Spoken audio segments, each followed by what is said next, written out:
Richard Holdridge. Richard, how you doing, man? I'm doing great. Glad that we were able to go live tonight after we just did a baseball game. We'll talk about that in just a moment. Thank you again to the Beck Center for allowing us to be here. As you see, this wonderful place that we call our home to do our show here the last several months. And Roger Beck, we appreciate your support. Corey Black, thank you allowing us to be here to do it in this awesome facility, top notch. Why the Pacelli is one of the best schools in our state for sure. All right, Richard, let's go ahead and talk about what we're going to hit on today. So first, we'll start with our high school baseball ratings. We won't even. I thought about pushing it towards the end, tease them, make them stay and wait. I'm not going to do it to you. We'll throw that up there first. Then we're going to hit on March Madness, college basketball, women's and men's. We're going to talk about that. I got some thoughts. Then we also got NFL free agency that I'm going to hit on. And then we'll talk about spring practices that are coming up for college and high school, MLB, Braves. I mean, we'll just hit quick hitters on those. But the other three, we're going to be going in on those topics. Richard, I know you're excited about it. But I do want to say we just got done broadcasting the Brookstone-Pacelli game that was competitive all the way to the top of the sixth, and the floodgates open, and Brookstone ended up winning 21-3, Richard. Yeah, it was just an incredible win for the Brookstone Cougars that pushed their record to 10-2. But they got to play Pacelli two more times. They play them on Thursday up at Brookstone and then back at Diamond Field on Friday. All right, let's go ahead and do it. Let's get into our ratings. And here's our high school baseball ratings that we're going to do. And we're going to try to do this periodically throughout the season. Not as frequent as we did the basketball or the football. Football was every week. Basketball was every 2 weeks. Baseball maybe every 3 weeks. It really depends. But let's go ahead and Chris, he's got the graphic up right now, and it actually looks really good.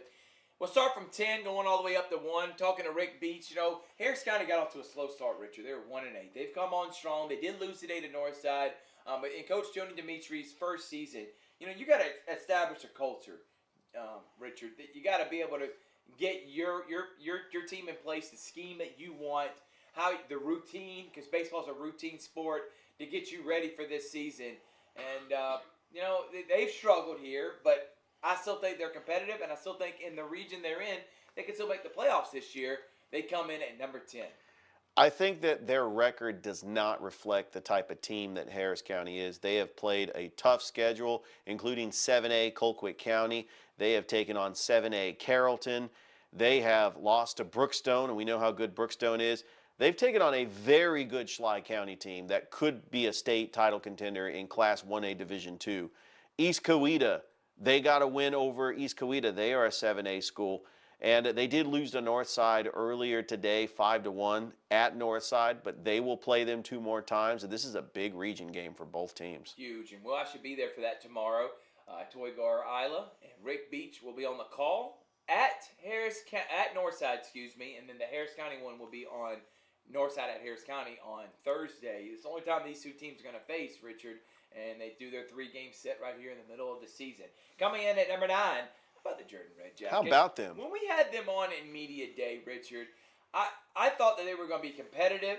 I thought being in 2A, and especially the region that they're in, why can't they make some noise? And right now, after taking Spencer to the woodshed, beating them 16-2, they go 5-6 on the season, and I think, and they're every bit. I know team average is about 143, but Cole Williams is batting .316.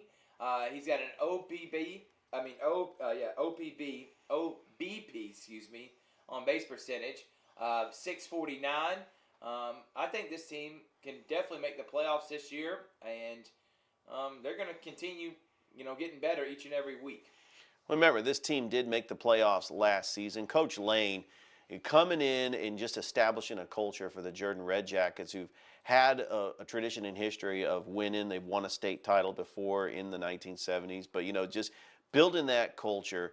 And you look at their record. I mean, they did take on Southwest. They won that game. Yeah. They did lose to Ace Charter. They beat Carver. They beat Carver. So Jordan is... I'm looking at their schedule. They're taking on most of their region games. They take on Hardaway to close out the season, but they also will take on the Kendrick Cherokees, but they only played 5 games. Kendrick is 2-3 on the season. Yeah.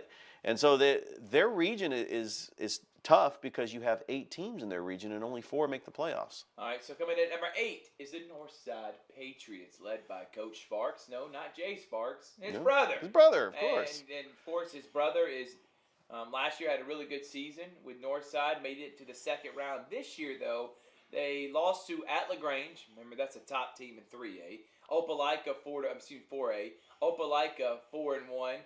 They are a really good team in Alabama. Are they 7A or 6A? Opelika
and then they beat them in the Border Wars 4-1.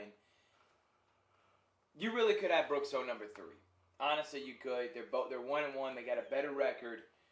But I'm just going off what I know from this Glenwood team. I know they're replacing a lot, but Coach Fannon's team has been elite his whole tenure there. They were the best team in the area last year, Richard. There was no question. 48-4, they were the best record, or 45-4, whatever it was their record was last year. They were the best team in our area. They did lose First Presbyterian Day in a doubleheader on the road, 11-1 and 6-5. They lost to Heritage, another 3A GIAA school that's probably going to win state in 3A. And they lost to Lakeside. They beat Stratford, Pacelli, Brookstone, and Lakeside. They're 4-5 on the season. They played Lee Scott. I don't know if they. Yeah, yesterday they won 5-1. They're playing Lee Scott right now up at Lee Scott. Yeah, and it's a doubleheader. It's a doubleheader, so we'll try to get a score update on that one. This is what I'm talking about. They're 5-5 now. They're getting back on the right track, and until I see them, struggle mightily for a long stretch, they're going to remain in my top 5. I know they got off to a slow start early in the season, but I think that was expected, especially when you're just now getting back a lot of your players that play basketball. Right. They've only been practicing baseball for a couple of weeks. Like, you know it's going to take some time to get into the flow with it. I promise you, the Glenwood team now is not going to be the same one at the end of the season. They're number 3. Any thoughts on them, Richard? Well, first of all, Tyler Sykes, lights out pitcher. You also have Mason McCrane that we saw him in the Border Wars hit that 2-run shot to right field, and I had Coach Dusty Perdue on the broadcast with me. That was a very special moment for Coach Perdue, by the way.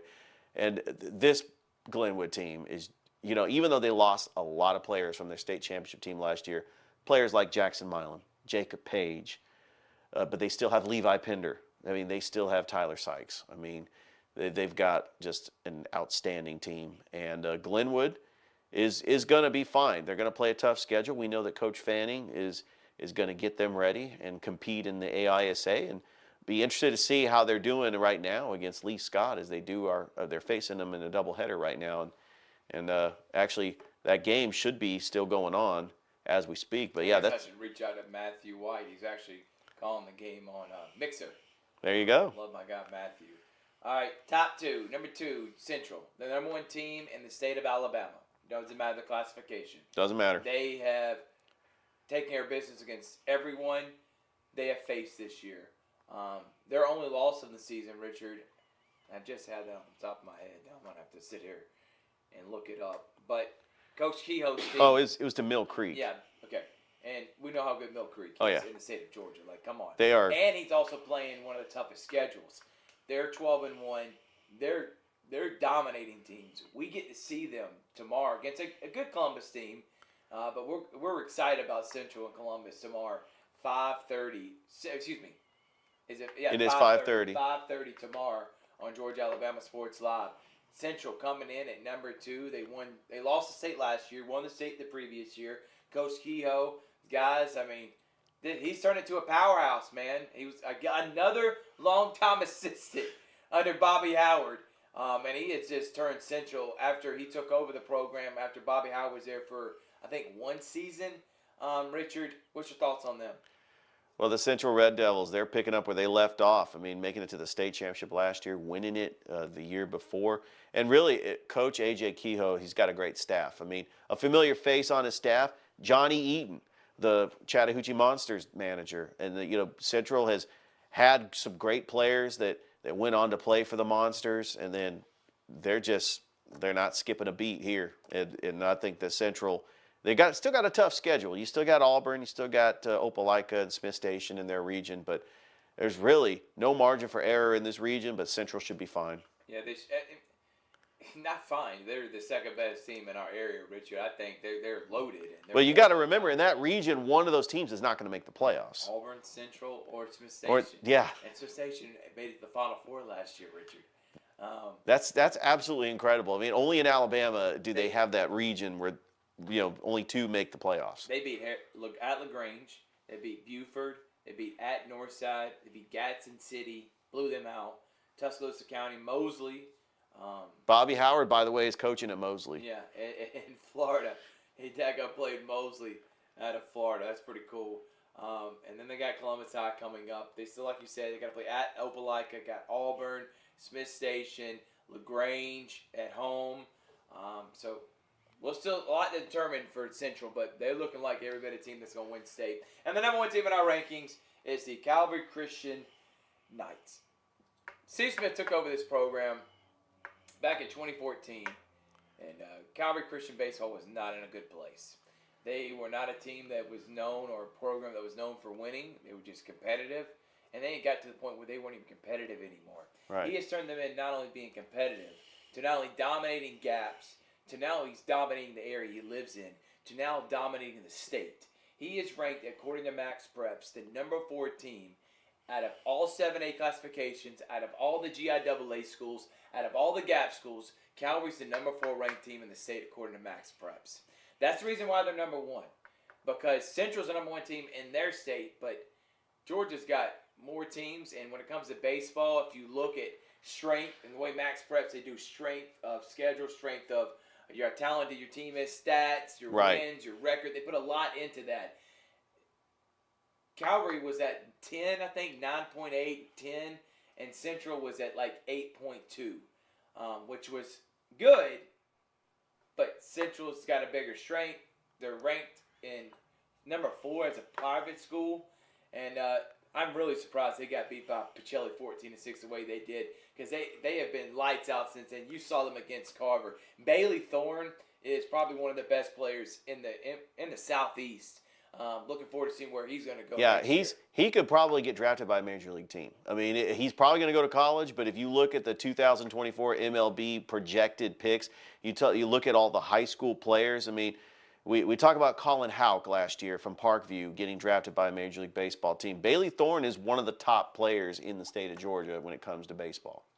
Calvary 9-1 on the season, Richard.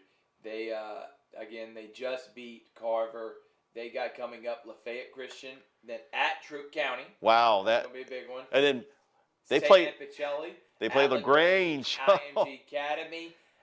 Glenwood at Glenwood. Here's the thing. So Coach Smith is scheduling Troup County, Lakeside, Northside, and Brookstone.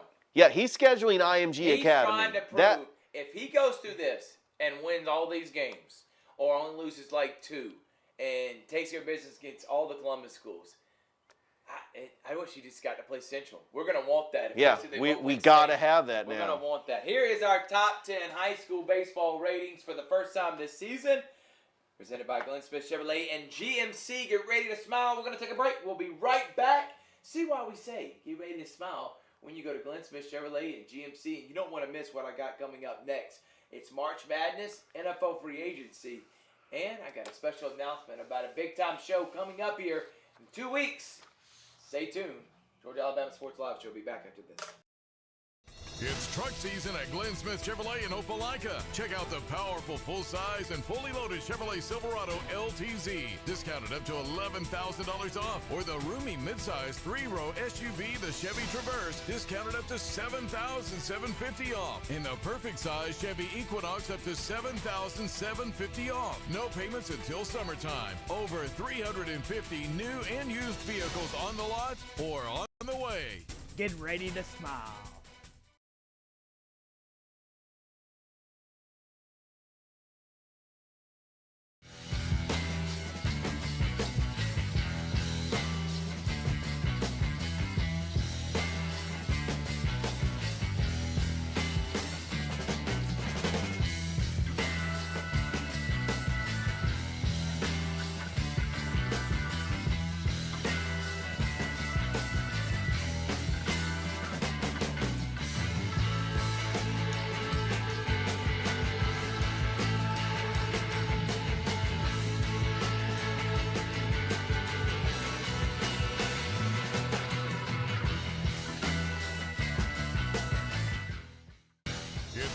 season at Glenn Smith Chevrolet in Opelika. Check out the powerful full-size and fully loaded Chevrolet Silverado LTZ, discounted up to $11,000 off, or the roomy midsize 3-row SUV, the Chevy Traverse, discounted up to $7,750 off. In the perfect size Chevy Equinox, up to $7,750 off. No payments until summertime. Over 350 new and used vehicles on the lot or on the way.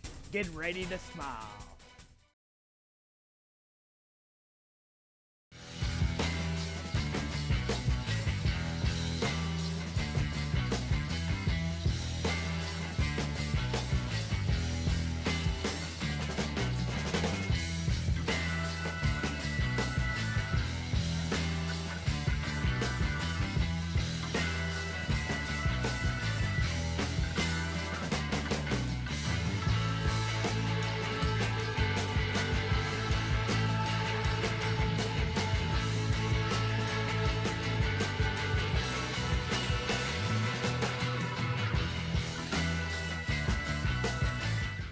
It's truck season at Glenn Smith Chevrolet in Opelika. Check out the powerful full-size and fully loaded Chevrolet Silverado LTZ, discounted up to $11,000 off, or the roomy midsize 3-row SUV, the Chevy Traverse, discounted up to $7,750 off. In the perfect size Chevy Equinox, up to $7,750 off. No payments until summertime. Over 350 new and used vehicles on the lot or on the way. Get ready to smile.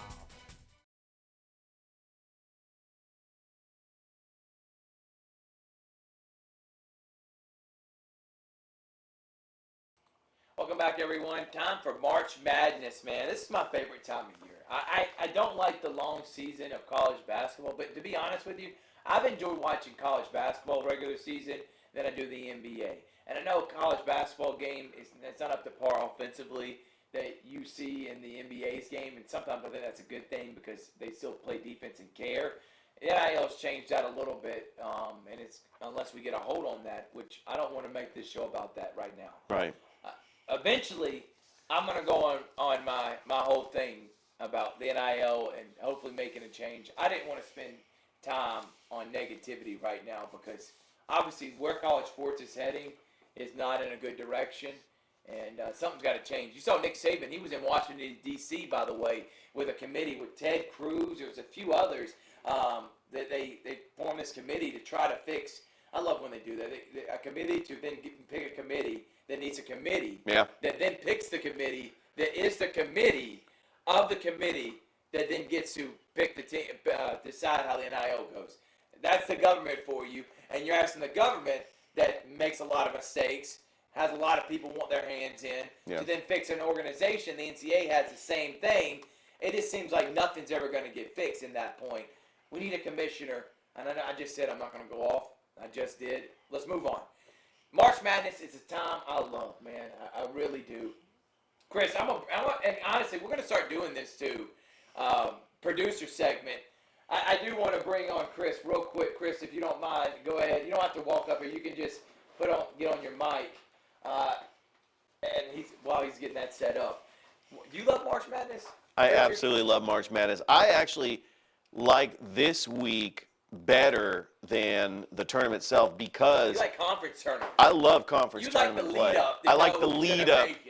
Like when you have Kennesaw State beating Liberty to make it for the first time in school history last year, huge for the Metro Atlanta area. I mean, it was a big deal. Stetson also in the Atlantic Sun making the NCAA tournament for the first time in school history. I mean, you have teams that when they make it for the first time in school history, a team that I grew up rooting for as a kid, Sacramento State, is still in it. I mean, they were the worst team in the Big Sky.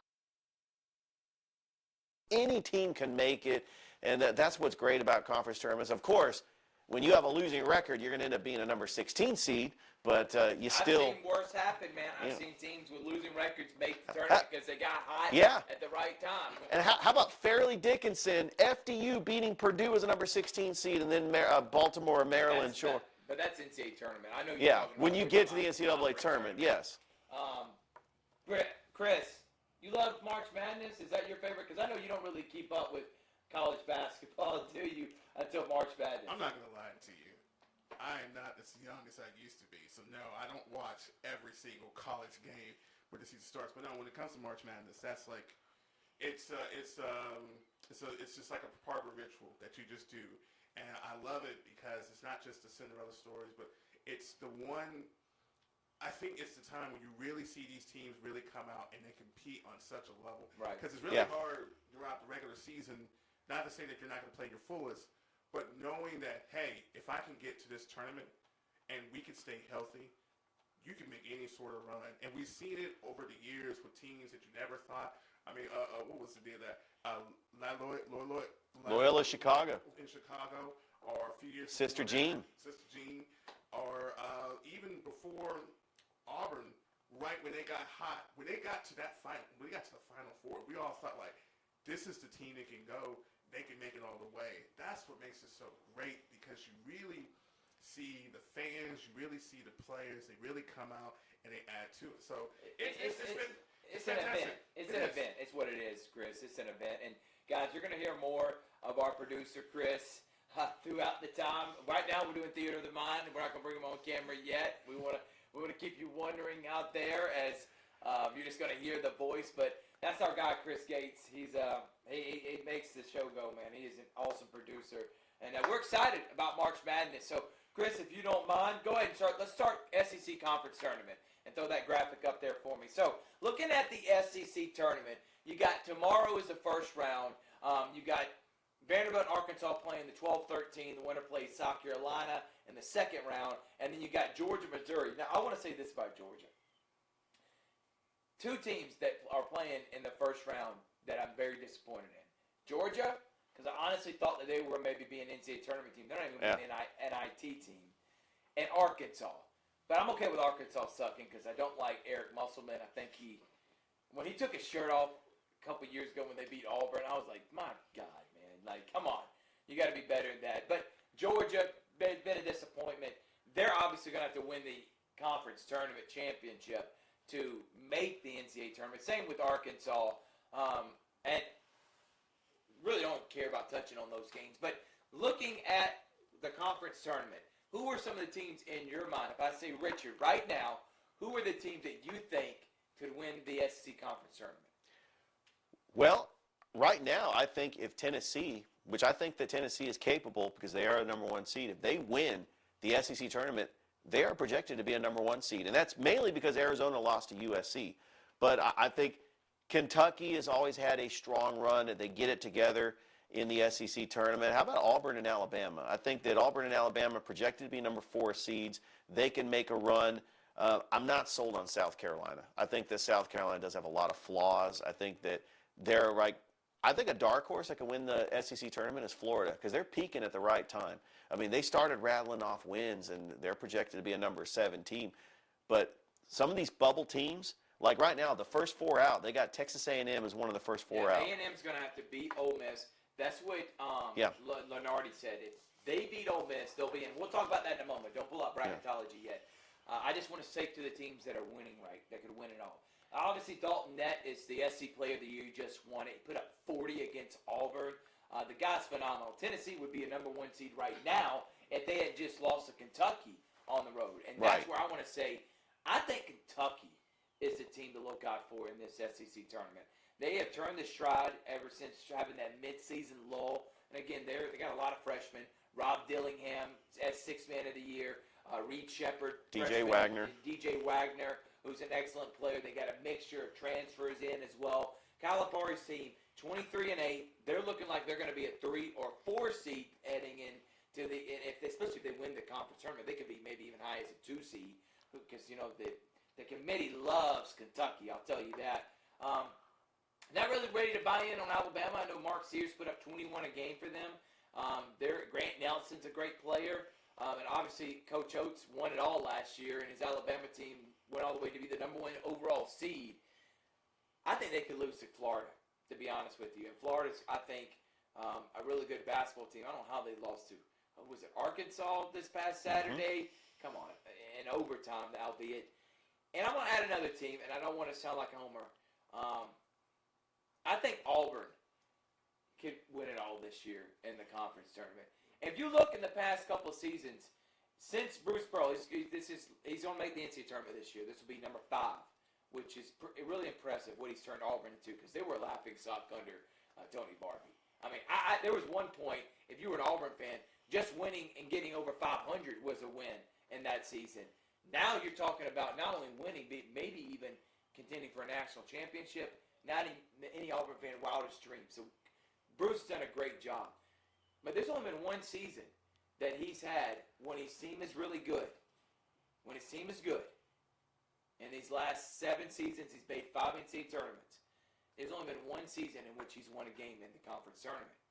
The year he won the regular season championship in 2018, lost in the first round to Alabama. The next year, the Final Four year, he won the whole thing, got hot. The next year after that, COVID, didn't have a tournament. Following year, they were in trouble with sanctions.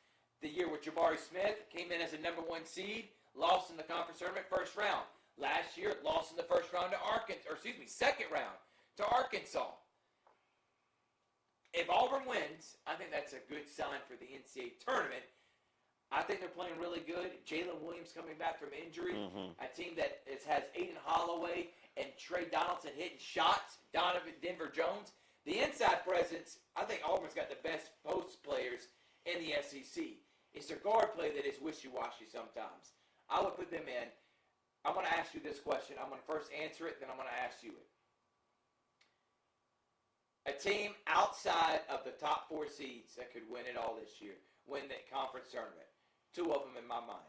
Florida, because I've seen Florida beat a lot of good teams, including Auburn at home, Alabama at home, Kentucky. They played Tennessee down the wire. Florida's a really good team. And South Carolina. Lamont Paris has South Carolina 25-16, ranked in the top 20, and going to be a 5 or 6 seed. And I know they made the Final Four a few years ago under Frank Martin, but this South Carolina team has been a huge surprise. That means they would have to beat Auburn if they make a run. But those outside of the top 4 seeds, South Carolina and Florida would be my teams. Who would be yours, Richard? I think my 2 teams that could make a good run, and let's start with LSU. I know their record is not as good as the other teams. They're 17-14, but 9-9 in the conference. They've had some pretty good conference wins, including over Kentucky. Anybody can get hot, Richard. And I think that LSU can be that team. And Mississippi State. I know right now they say that Mississippi State has to beat LSU to get into the tournament. I think that if they do that, they are in the tournament. But, Mississippi State can get hot, too. We know that Mississippi State has had that tradition of getting a good run in the tournament. I'm going to put you on the spot. Who wins it? If someone said, Richard, I need my bills paid off. My house is on the line. My marriage is on the line. I need the biggest thing you got for me. Where am I putting my $30 or $100 on? What team am I putting on? Who's winning? Florida. Oh, you're going Florida. Yeah, a team outside the top 4. You think Florida's going to win it all? I think that Florida, there's just something about them in the SEC tournament. I mean, this is a team that they're the last repeat champions in college basketball. I know we're a long way from Billy Donovan years. They're not the same. Done a good job. They're not the same team without Billy Donovan, but Florida just seems they seem to catch all the breaks when they get into these tournaments. Okay, so your guy Florida, they come in as a 6th seed. Walter Clayton puts up 17 a game. Zion Pullen losing to Alabama in overtime, beating Alabama, losing at South Carolina, beating Georgia, beating Mississippi State. And they also did lose to Kentucky at home by 2. Florida is your team. I think that's a good pick. If you ask me who's going to win it all in the tournament, I'm going to pick Kentucky. I really do think that Kentucky going into Knoxville, winning against a team that's a number 1 seed who hadn't lost in several games, to go in there, they're right now on a 5-game winning streak. They've beaten Alabama, at Mississippi State, Arkansas, Vanderbilt, and Tennessee. And then before they lost to LSU by 1, they had beat at Auburn. And Auburn's only home loss this year is to Kentucky. So I'm going to go Kentucky. And I think that's a lot of it because Antonio Reed's, Rob Dillingham, Reed Shepherd, the guard play. And I think in NCAA tournaments and conference tournaments, it's not about the biggest team, Richard. It's about who has the best guard play. Because there's been a lot of teams that got elite post players. We've seen it with Purdue. Zach Edey has been dominant. They lost to FDU, a 16 seed last year. They've had the best big man with Caleb Swanigan. Travion Moore. I'm trying to think of all the names now. I'm losing my train of thought. On that note, Thrift, they've lost to double-digit seeds in the last 3 tournaments. St. Peter's, Ohio. I mean, Purdue. Yeah, double-digit seeds. And I've told you, I know right now they are looking like they're going to be the number 1 overall seed in the tournament. And I think this is a good transition, Chris, if you want to throw that graphic up there. And then I want to get your take, too, on who you think could win it all. Houston's number 1, UConn number 2, Purdue is number 3 in the rankings. Zach Edey, here's another, Travion, as I said, Travion Williams is a name that was an excellent big man. Here's another one, Matt Harms, another guy that could block shots. He was excellent. Here's another name, Isaac Haas, a center that put up 14.7 points a game. How about Caleb Swanigan? He won freaking National Player of the Year. Or the guy before that, A.J. Hammond, who was 6'7", 3. They've had big man, and yet not one Final Four, and only one Elite Eight, and that's what Carson Edwards, a guard, got really hot and carried them. Ryan Klein had like 28 points against Tennessee that year with Grant Williams when they were number 2 seed. Yeah. 2019 NCAA tournament.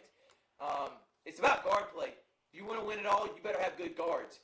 That's why I'm going Kentucky as a team that could win it all. Now, let's talk NCAA tournament, Richard. And I'm looking at bracketology right now. The SEC is going to have 7 teams, and if A&M makes some noise, they're the first team out. They beat Ole Miss. I think they're in. That gives you 8 SEC schools that could make it this year, Richard. 8. That's pretty impressive. For 10 years ago, when they were happy to get 3, to now have 8. And Tennessee's the number 1 seed coming in. They got, who are some of the other? Florida, a 7 seed is what Joe Lenardi has them. South Carolina, Kentucky, a 5 3 seed. South Carolina, 5. Auburn, 4. Alabama, 4. Got Mississippi State as an 8 seed. Mississippi State is an 8, and then possibly A&M would be 11 seed if they were in the playing game. If they win a couple games in the SEC tournament like they have the past 2 seasons. They made it the championship last year and the year before, Richard. So A&M, definitely Somebody to look a out team for. that can get hot, and Buzz Williams, but they've disappointed me this year. After last year, going in as I think they were 3 seed, 4 seed, 5 seed, 6 seed, one of those. And I thought they were going to make it to the Sweet 16. They didn't make it out the second round. I don't think they didn't make it out the second round. Whose teams that can win it all this year, in your opinion? Well, we have not had a repeat champion since Florida in 06 and 07. I know that UConn is a favorite. They are the odds-on They're number 1 favorite. seed right now, Richard. Yeah, they are the odds-on favorite.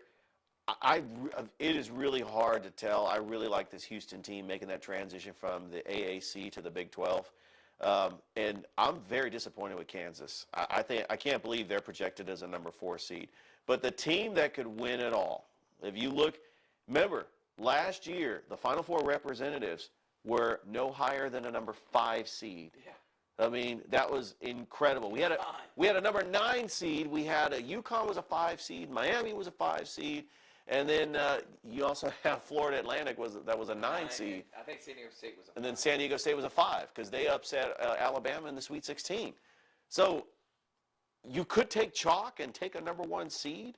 I liked Arizona. I don't think this is a year that you go chalk. Really. No, you can't go. Honestly, if there's a team that you're going to ask me, I think Houston's been due for one. They made it the Final Four. They've been years due. ago. Kelvin Sampson. A couple years ago. Last year as a number 2 overall, number 1 seed. They're another number 1 seed. They're going to be automatic qualifier. They're in the Big 12 that apparently everyone says is the best conference. I think the SEC is. I think that's just the coverage. ESPN predicates more to Big 12 than they do the SEC. I think Houston could win it all this year, but I'm with you. This is the year like a Gonzaga 6 seed could come out of nowhere. And Illinois, a 4 seed. Iowa State. I mean, if they win the Big 12 tournament, and we didn't really touch on the Big 12 conference tournament, but Houston's right now the favorite to win it. But Iowa State blew out Kansas. Yeah. Iowa State, definitely. They're, I think, ranked number 6. If we pull up the rankings right here, Richard, they are ranked, and the AP rankings, number 7 behind Arizona State, Tennessee. North Carolina is 4. North Carolina, another team, got 2 big wins against Duke. Rajay Davis, Ingram, Armando Bacot. North Carolina, after last year's debacle, starting as a preseason number 1, now he's making the NCAA tournament. I can't believe that. Come on. Creighton could make a run. We saw San Diego State. Why can't Creighton? McDermott. Why can't they do that? Why can't Marquette? You know, remember Tom Crean leading the Marquette Golden Eagles, Dwayne Wade, 2003. They're the last non-football school to win a title back in 1977. And you know why Marquette? Shaka Smart. Shaka Smart. But not only that, their guard play, Richard, Tyler Kolek is going to be first team All-America. He's putting up 15 points a game, 7.6 assists, 5 rebounds. So basically putting up 15, 8, and 5. Then you got Cam Jones putting up 16.7 points a game, shooting 40% from the three-point line, 50% from the field. Cam Jones can fill it up. What did I say? Guard play is going to take you a long way. Look at UConn last year. Guard play. Jordan Hawkins got hot. Guard play was elite. That's why they dominated everyone. Miami won in their region because of guard play. Nigel Peck. I knew I was going to think. Wong. Isaiah Wong. Guard play. You're going to make a deep run. You better have elite guards, especially in the NCAA tournament. Marquette's another team that could win it all. I really can't tell you, like in years past, this is not a year where all 4 number 1 seeds are going to make it, or Kentucky going in undefeated like a few years ago, and we almost had that Duke-Kentucky clash, or Wisconsin having a bunch of seniors leading their team. It would be the year that Purdue finally wins it all, makes it to the Final Four. But I'm a stickler on, if you haven't done it in the past, why am I going to think you're going to do it in the future? Right. Those are some of the teams that I would mention. Player of the year this year, it's obviously going to be Zach Edey, but I don't think I'd give it to him, man. Who would you give it to? Because I know who I would give it to. I think when you got to think of player of the year, I mean, Zach Edey does have good numbers. I think that Armando Bacot would have been my choice, especially with just the talent at North Carolina. But you look at just the landscape of college basketball, it's really hard. I mean, right now, you have a player that's leading. You know, Zach Edey's got 24 points a game. I would say that the player of the year, I would still give it to Zach Edey. I mean, it's just because because he's putting up big numbers for Purdue. I mean, I know that over 24 a game. the guard play is really going to matter in this tournament. I mean, you talk about. I mean, we're on the anniversary of that crazy 7 overtime game between UConn and Syracuse. Jerry McNamara. I mean, remember the Doug McDermott for Creighton a couple of years ago, Bryce Drew. I mean, guard play is really where it's all about. I mean, UConn would not be UConn without Kemba Walker or Shabazz Napier or Jordan Hawkins. I mean, we know that guards are going to step up in a big way, and I think that it's going to be guard play that's going to win this NCAA tournament. Hunter Dickinson was another one, but the way Kansas played down the Kansas has been disappointing. Bad. Very. And I think they're a first-round exit type team. I can't believe that Joe Lunardi's got them projected as a number 4 seed. Because, again, I told you the committee loves the Blue Buds. Well, here's the thing. Take the name Kansas off their brand. Yes. They're ranked 6th in the Big 12. They've already got 10 losses. I mean, come on. Yeah. I'll tell you this. You take Kansas' record and you swap Kansas and Auburn, with Auburn's record being a top 4 seed in their conference, they're coming in as a 3 or 2 seed. Correction, they only have 9 losses. Yeah, but if Auburn's 22-9 right now, they are a 6 or 7 seed. Exactly. It's the name brand of Kansas. And, winning the championship 2 years ago, should have won it in 2020. So Zach Edey put up 24.2 points per game, 11.7 rebounds, 2 assists, and 2.2 blocks. It looks like he's going to be back-to-back player. Yeah, that's pretty good numbers. I'd give it to Dalton Nett, though.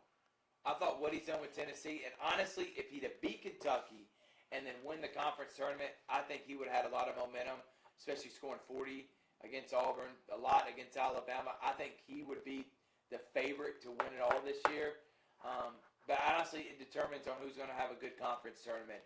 So watch Dalton Nett and Zach Edey. And this is also why one of the reasons I think Tennessee can make a deep run, because they got good guard play with Sakai Ziegler, who was Defensive Player of the Year for the SEC, and then they got the Player of the Year offensively in Dalton Nett. You got everything you need, plus inside presence defensively. Rick Barnes' team can win it all this year. They haven't made it to an Elite Eight or Final Four. I don't think Tennessee's ever made it to a Final Four in their history, and they've had a lot of winning basketball teams. They had an Elite Eight run under Bruce Pearl about a decade ago. All right, let's move on to our last topic, Richard, which is NFL free agency. The Wild Wild West. The Wild Wild West, and I just want to start on this. People are upset because and this happens in life, Richard, is that you hear a name, the media then cultivates this nickname, this this cloud around him, and that's who that person is. So when you think Kirk Cousins, you think, that's a guy that only wins 9 or 10 games. He never can get over the big one. He's not a good football player. He always makes the bad, timely mistakes and throws the interception when not needed. He's a good player, but not great. Never could get any team over the hump. I'm not buying that, Richard. Think about the situations he's been in. When he goes to Minnesota, he plays for a guy in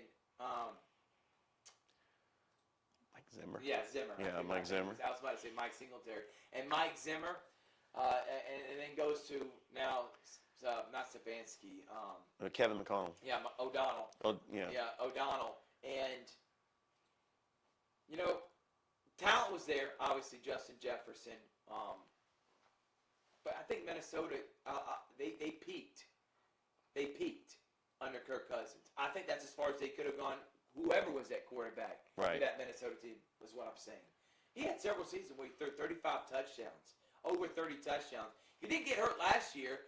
He had 18 touchdowns, 5 interceptions. He was tied for 7th with QBR, and he missed the last several games. He's coming off a torn Achilles, which again happened in November. He missed several games to end the season. I know he's old. But you're seeing nowadays, man, quarterbacks can last a long time. And he's not Russell Wilson that relies on his athleticism. I think his IQ, his pedigree, and his arm. Accuracy, too. Accuracy. That's going to last a lot longer than your athleticism. Absolutely. Which is why I think Russell Wilson is signing for the veterans minimum to go to Pittsburgh. I think Kirk Cousins going to the Atlanta Falcons is a huge deal. I think this is similar to having Matt Ryan when he was at his peak a few years ago. Right. When Matt Ryan was 36, he was putting up excellent numbers. We just had a bad team surrounding him. This is a good team. You put a quarterback that throws 30 touchdowns with this team, with these weapons, and that division, I'm taking Kirk Cousins all day. And then next year, San Francisco, they just choked. How are they going to come out? Is that going to be something that lingers in the offseason? The Lions have a lot of momentum, but it's still the Detroit Lions. I think it's up for grabs next year. And then it's the Cowboys. Why not get Kirk Cousins? Why? And you got Raheem Morris. You got a good offense. You're going to get Darnell Mooney, who had 1,000 yards with Chicago 2 seasons ago. Sorry, the last 2 seasons, all they care about is run. Yeah. So they haven't thrown the ball. The fact they even got over 400 yards is still a lot. That's a huge pickup. Great business decision. Charlie Warner, they know these next couple of years are all in, let's win now mode. Okay? And I think that's why you go get Kirk Cousins. By the way, and I'm going to let Chris come in here in just a second. I know he's fired up. He is. As our resident Falcons fan. I want to say this. I don't know if I was willing to give up the draft capital you needed to give up to take Justin Fields. You know what you're getting in Kirk Cousins. Absolutely. Someone that is going to give you stats, production, and he may not be Tom Brady or Peyton Manning, but he's also not going to kill you. And he's gotten a lot better. I know he got that mantra early in his career, but he's actually gotten a lot better with his turnovers too, Richard. His touchdown to interception ratio is phenomenal. I wasn't willing to buy in on Fields. I get the storyline, and I loved it. But the more and more I thought about it, And the more and more I kept saying to myself, Chris, you know what? If we want to win right now, I don't think we got time to sit here and develop Justin Fields. Because I don't know if he's that quarterback. Yes, he's athletic, but again, Drake London and them are going to be non-factors because you're going to predicate around his skill set. That's running the football. I think you bring in Kirk Cousins. I think it's a good move. What do you got, Chris, before we go to Richard? Sorry, Rich. I just wanted to say this real quick. No, you're fine. As a You're the Falcons fan. And you can throw that graphic off too, Chris. And I just wanted to say, just this, personally speaking, everything that you said about Kirk Cousins and how he does go with that. I think a lot of people tend to forget how well he was in Washington when when Griffin III got hurt, RG3 got hurt. How he took that team, put it on his back, and even almost won a playoff game. Yeah. And for years have been consistently good. He went to And then they didn't want to buy into him. They didn't care about building around him. They didn't give him a long-term contract. He's really never had that until he got to Minnesota, and you saw the success he had. Took the team to the playoffs several times. I'm not hearing the bad talk about Kirk Cousins. No, and get off my man. You like that? It's exactly like that. No, that's what I wanted to point out real quickly. Before he got injured, he was one of the best, if not the best, quarterback in the season last year. He did a fantastic job. He was playing very well. Right. Minnesota would have won that division if he had stayed healthy. And the years that he played consistently good for Minnesota, he was going against at then prime Aaron Rodgers. You were going against a rebuilding Detroit team and a Chicago team which has been up and down. So that's not an easy division to win. Right. And he's been consistently good. And he's had some great comebacks over there. But the thing with the Falcons in this, I'm one of those people, contracts don't bother me. You could throw money all day long, and people thought Tampa Bay was crazy throwing Tom Brady that money. He went down there his first season, won the Super Bowl. Come on. Could have won him another one that following season, but the Rams just had that, they just went on that We're run. that team. And so what you're kind of getting out of it, and I saw another person, I just want to point this out, they were saying, like, man, the money we paid Kirk, we could have had a chance at Lamar Jackson. We were never going to get Lamar Jackson. Baltimore Baltimore was was never going to let. Baltimore would have done it. Minnesota already knew what they were getting into with Can I say Kirk this, Cousins. Chris? Go ahead. I'm sorry. Yeah. That's called clickbait. I saw that same thing Yep. too. That's nonsense. Oh, we signed Kirk Cousins for 180. We couldn't sign Lamar for 200. Yeah. You would have signed that, and then guess what?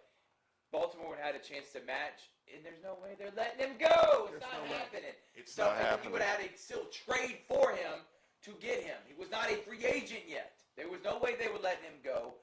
And I want to say this too. He took him to the playoffs a couple times. 2019, he was not beating that San Francisco team. No. When he beat the Saints at the Saints and played San Francisco, did win a playoff game. Kyle Rudolph pushed off. By the way, he beat Drew Brees, one of his final seasons in 2019. The Saints team that won 13 games that year, one on the road. Another heartbreaking Saints loss. Then lost to San Francisco. He had to throw the push off. And then the 13-4 year. I know they lost in the first round, but come on, a lot of those wins they shouldn't have won. The only reason they did was because of Kirk Cousins making the comeback in those one possession games. Absolutely. Give me Kirk Cousins. He plays like he did 2 years ago when he had Minnesota 13-4 with this Atlanta team in that division and our defense. I think Kirk Cousins could be talking about maybe playing a conference championship or a Super Bowl. And I don't care if it's a hot take or not, Chris. I like the sign. I'm with you. After signing him, I got to say this. It makes the team competitive, especially in that division where we are right now, and you know what the quarterback play is. And in hindsight, Justin Fields, Chicago, they kind of shot themselves in the foot because they could have played this, and it didn't play out the way they want because everyone else, they're fine with their quarterback situation as it is. And now Russell's they're down stuck. there in Pittsburgh. I mean, and Geno's still doing well in Seattle. So what do you do now? You're going to draft Caleb Williams? Yeah. Because he says he wants to go and he wants a part ownership. He wants part ownership. And so you have to deal with that. A college kid wants part ownership. Yes. already. Unbelievable. That's how. Tom Brady didn't get it when he played. Peyton Manning didn't get it when he played. Okay? Heck, even Michael Vick didn't get it when he played. No. None of the greats. But you know what? Caleb freaking Williams is going to get part ownership. I'll tell you this. He goes to Chicago. That's where the quarterbacks go to die. Even Michael McMahon, Rex Grossman. Yeah, Jim McMahon, Rex Grossman, Not Michael Jay McMahon, Cutler. Jim McMahon, Jay Cutler. I mean, come on, even Justin Fields. And now I don't know what they're going to do. You're right, they didn't play it right. Richard, give me your thoughts on Kirk Cousins, and then we're going to hit on some other little key college free agency topics. Well, first of all, I mean, it's nice to, both Falcons fans fired up about Kirk Cousins. I mean, this is my perspective from a. I would have wanted Brock Purdy. Okay, well, that's another story there. But That's at $40. But by the way, Sam Darnold went to Minnesota. Listen, let me tell y'all guys. All right. After the Super Bowl, it took a long time for my man. He was climbing the mountain, and he overcame it. But I told him, I was like, listen, you get no sympathy from me and Chris because we watched 28-3. Yeah. So I know you had the lead and you were the better team and you should have won. And Shanahan, I mean, he just got to keep eating crow now. This is back-to-back times. He's had literally Mahomes and Randy Reed by the neck and says, you know what? Let go through my grass. Anyway, go back to Kirk Cousins.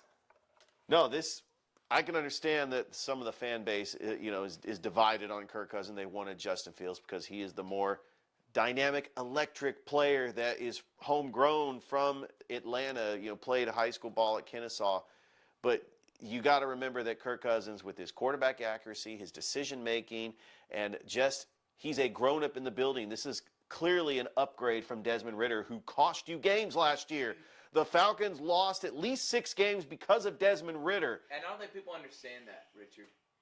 They don't comprehend how big of an upgrade is, and they won't understand it until they see the first game. It's a huge upgrade. I mean, look at it. Look at his. He was a liability, Richard. Yeah, he literally lost 6-7 games for the Falcons. Drake London could get 100 catches and be a Pro Bowl wide receiver. I'm talking about losing the game, Richard. Yeah. Kirk Cousins doesn't have to throw for 400 yards. We saw last year, if you just don't turn it over, you win games with the Atlanta Falcons. You tell me Kirk Cousins can't do that? Yeah, did you know that 14 times last year, Desmond Ridder had a goal to go to the end zone and only scored 2 touchdowns out of 14 times? Can I trade Brock Purdy for Desmond Ridder?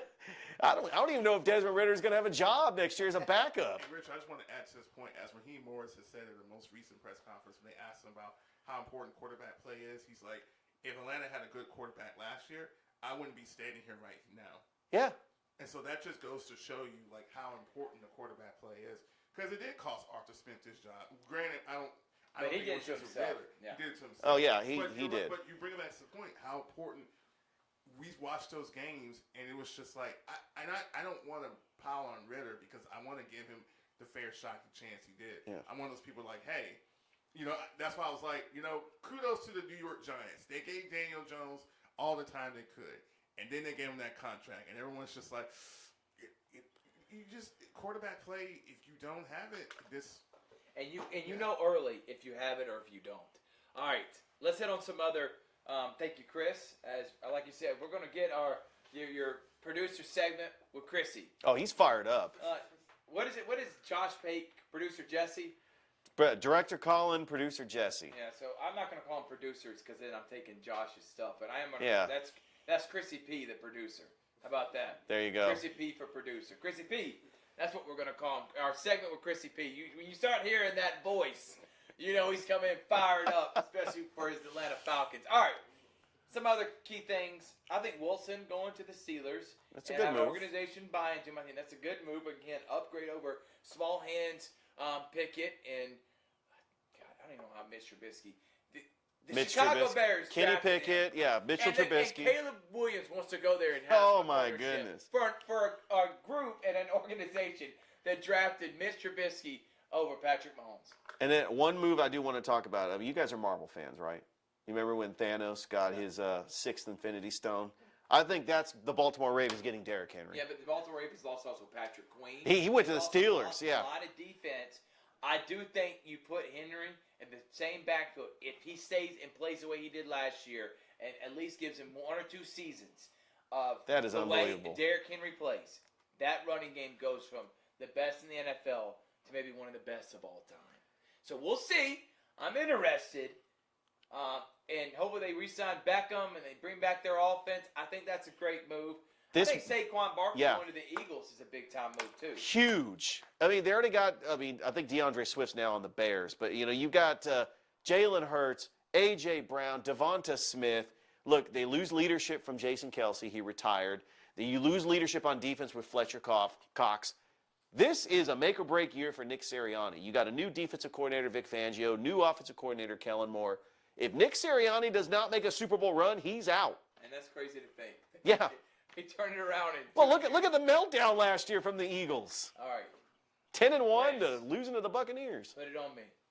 Zoom in a little bit, please. Because there's something I got to say. Saquon Barkley decided, as he should, he wanted to move on from the Giants. They weren't giving him the contract he wanted. He says, all right, fine. I'm going to go sign with the Eagles. And a guy by the name of Tiki Barber decided to call out Saquon Barkley. The same Tiki Barber that always had a problem with his teammates, always had a beef with somebody, usually Tom Coughlin. Some people question his leadership in his time period. Heck of a player. Went to the Super Bowl in 2000 in his rookie season. Had consecutive years of 1,000-yard seasons. Had, I think, close to 1,500 yards in his final season in 2006. He quit on his teammates. He quit on the organization. He quit on the fans of the Giants. And you know what the Giants did the next season? Won a Super Bowl and beat the Patriots. Who are you to call out anybody about moving on what's best for their career? Because why in God's green earth did you retire and quit the year before winning a Super Bowl? And your reason for quitting, Richard, was because you didn't think the Giants had enough in the tank under Tom Coughlin to win a championship. They not only won one, they won two without you. And I know these guys, they get to be radio heads and talking heads. You see it a lot. Ron Clark used to do it a little bit. Kendrick Perkins. And I love it. When these players become media, they become exactly what they hated when they were players about the media. And it shows you that's the job. You have to give an opinion. You're not hating on someone. You're just giving your opinion. They sometimes go over the line. Okay? Because why? They're trying to prove that they know stuff, to give their opinion. I have no problem with it. What I do have a problem with is Kendrick Perkins and Ron Clark were the first to say they thought Skip Bayless and Stephen A. Smith, they were trash. I can't stand that. What do y'all know about the sport? And then you come on doing the same thing. Same thing with Tiki Barber. Used to clash with the media. And now he is the media that is calling out a kid who didn't get any love from an organization you didn't like either back in 2006. And yet, you're going to call him out and say he's dead to you? Please. Spare me. I don't want to hear it. And does he still work for CBS Radio? Because I feel like he does. I think he was doing the morning show with Brandon Gaudin. It was Brandon Gaudin. I don't listen to it, and I don't care about his opinion. I don't know. I really don't know what he does right now. Yeah. Anyway, I lost my train of thought because I was trying to see if he. It's like where is Tiki Barber? What is he doing? So irrelevant. Think it's funny, and I had to do my quick camera tape. Chris, thank you for doing that, because it's been firing me up. Because I have clown. I think it's the biggest clown move of all time, Richard. You literally retired in your prime at 30 years old. You probably still have 3 or 4 years left in you. You missed out on a Super Bowl because of how you were a terrible leader. You had Eli Manning calling you out. Right. Eli Manning don't call anyone out. And yet Tiki Barber has the nerve to say you're dead to me. Talk about the Giants organization because he went to play for the Eagles. He can't be serious, right? It has to be a bit. That's why I'm going to give him the benefit of the doubt right now. It has to be a bit because if he's serious, you got to check something, Tiki, because the screws are loose right now. Like, there's no way you're calling him out when you made the biggest buffoon move of all time. I don't care if you retired early, but your reasoning for retiring early and it was because the organization didn't treat you right and because you didn't think they could win. And they won it the next year. And now you're mad at another player saying the same thing and doing the same thing you did. Instead of retiring, just going to a new organization. Spare me. And there is Thrift's rant. There you go. Well Presented done. by Glen Smith Chevrolet and GMC. Get ready to smile. Well, we want to say thank y'all so much for tuning in. Make sure to like us on Facebook, subscribe on YouTube. Tomorrow, doubleheader. We got Harris County at Northside. Rick Beach and Torgar will be there for that. Then me, you, and Chris. It's Central and Columbus. Get ready. We're talking about history and pedigree. Yeah. It's the two of the schools that got more pedigree than anyone outside of Glenwood, but public schools. In the city of Columbus, Columbus has been it. They've won, what, 10, 12 state championships. 12 state Central championships. has won multiple state championships. They're facing off battle of the border right here on Georgia Alabama Sports Live. Thursday, we have Harris County, Northside at Harris County, and then Friday, Carver Columbus, if it doesn't rain. Thank y'all so much. Enjoy the rest of your night. And we will see you tomorrow, Central and Columbus, here on Georgia Alabama Sports Live Show. Thank you.